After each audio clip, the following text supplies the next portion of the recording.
Okay, today we're going to talk about AppConfig. So, what is AppConfig and what does it do? For the purpose of the exam, you don't really need to know too much about the details of how to use it, but it is important to know what it's for and when you might use it. So, imagine the following scenario. You've got an e-commerce website, say Amazon for example. They do use this tool internally, and you want to launch a new feature. You want to launch the feature product reviews.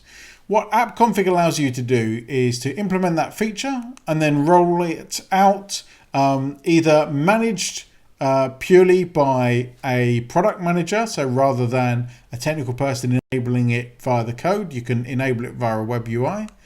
And you can also roll it out gradually to partial numbers of users rather than your entire user base. So you could give it to say 20% of people, see how it performs. If it performs well, roll it out to everyone else.